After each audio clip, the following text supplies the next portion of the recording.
Welcome back to the Virtual Hire Hand Team live blog. My name is Tiffany Parson, and as always, we have. Ashoma Sue. Hey, hey, hey.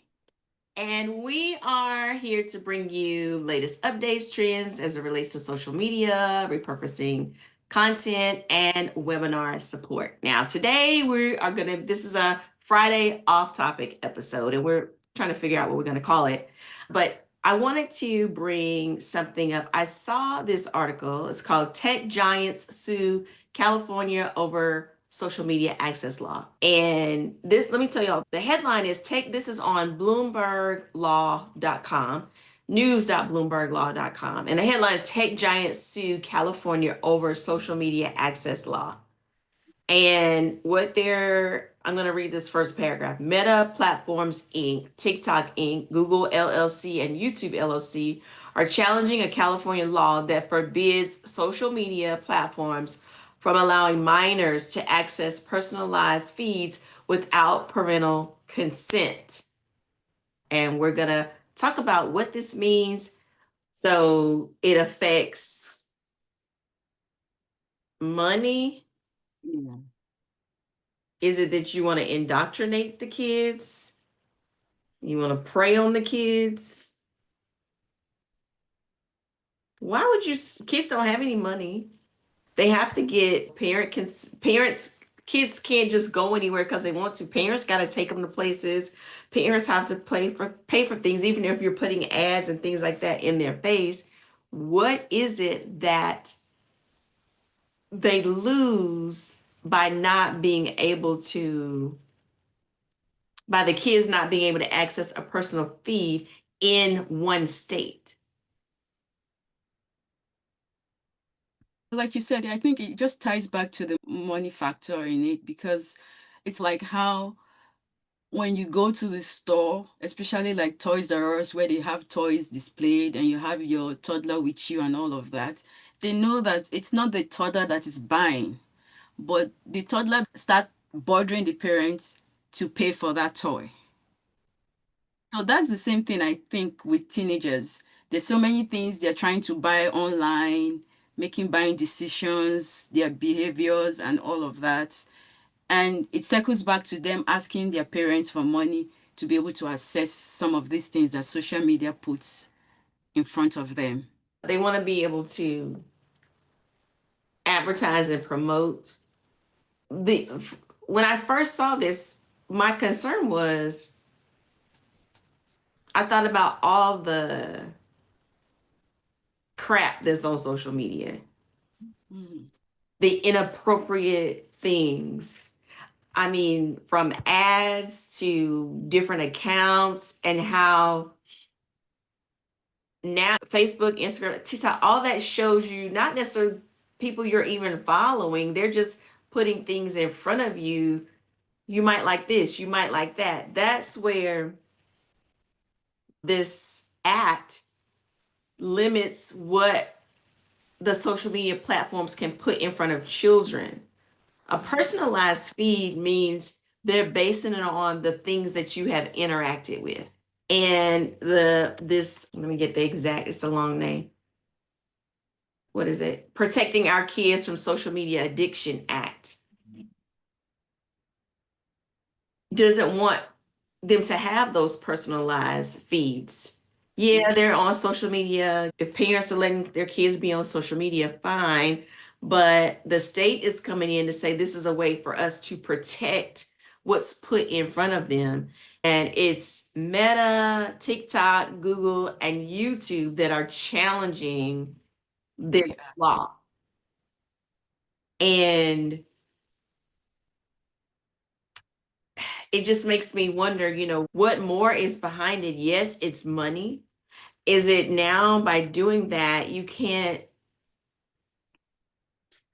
there's so many predators, you know what I'm saying? So many Yeah. predators on social media, and it makes me wonder, gosh, predators behind social media. It's the indoctrination as well. Yeah, why? It's an interesting thing. First of all, I didn't even know California had this I know. law. And the fact that they're suing them brings attention to the fact that there is a law. I wonder how many other states would follow suit Mhm. in this to say, hey, this is something we need to look into it as well. Why the platforms are wanting to sue the state of California over this. And so let's get into it. The platforms have their reasoning, thinking that this goes against First Amendment rights, and then the state is trying to protect our kids if the parents aren't protecting their kids. And if you've got a 15-year-old, you can't say, okay, no TikTok for you. I don't have children, but I would imagine if all their friends are on TikTok, there's that peer pressure of, I also want to be on it because everybody's on it. So it just blows my mind that the platforms are like, hey, y'all can't do that because of First Amendment rights, this and that. It just highlights for me the evilness of the world. It's Yes. almost like saying you can't stop us from showing your kids things that are inappropriate for kids. We're going to do it anyway. If this act is blocking us from our First Amendment rights to put out there whatever we want kids to see since they're on it. Yeah. And they're not saying that. This is just Tiffany's take on it. This is the first things that came to my mind when I saw the headline. And I thought it would be something interesting for us to discuss on Fridays. We get off topic a little, still social media, but we get off topic because there are other things that come up in the headline that we find interesting. And we love to get your feedback on it, see what you think. Ashoma, any final thoughts in regards to this? It's already challenging enough as it is with kids, teenagers being on social media. They no longer interact with one another or even with siblings and parents at home. They are more so on social media majority of the time, and parents are struggling with that. And so if there's a way that, there can be a level of protection, that would be very helpful.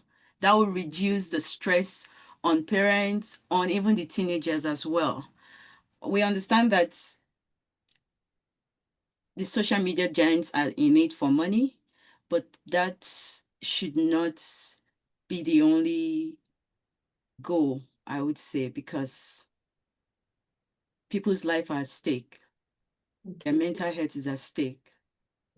We need a little bit of love because these kids are like, even I want to say they're becoming adults even in their teenage years, if you Yeah. will, because of the kind of content they're being exposed to. And that is worrisome. I struggle with my kids. At a point, I tell you the truth, I had to get those like luggage we normally buy when we're traveling. Like I had to buy like the lock that has combination keys on it. Yeah. And then I would tell them, because I got tired of chasing them down. At some point, I just tell them, you know what, everybody, put your gadgets, your iPad, your phone, everything, and then I lock it up. That's it. Capiche. Yeah. Yeah. But I had to get to that point because it was just out of control Yeah. and I was helpless. There was no other thing I could do. Because even when I say put it down, put it away, they just wouldn't listen. And so I had to come up with a strategy that would help us walk through it. But that does not mean I have to take it away from them forever. Because, Right. like you said, other kids are watching TikTok on social media and all of that. And you don't want to be the parent that is saying outrightly no to your kids. And the truth is, we can't monitor them 247. We're That's not right. with them 247. So whenever they get a chance to look at things that will inform their decision, it's like they're prey to these social media giant platforms.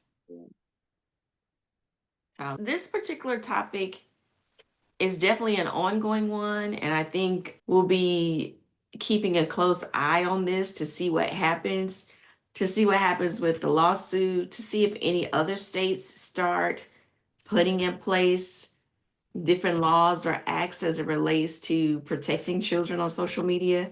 So I'm interested to see what happens from here. But anyway, I wanted us to talk about this on our off Friday. We're trying to think of a name for what we're going to call our off topic Fridays and just see about that. We'll keep you guys posted on what other information that we find and be on the lookout as we do. Thank you so much for your time today. If you haven't already liked the page, be sure to go ahead and like our Facebook page if you're on Facebook. If you're watching on YouTube, hey, be sure to subscribe over there on YouTube. Comment below. We will comment back.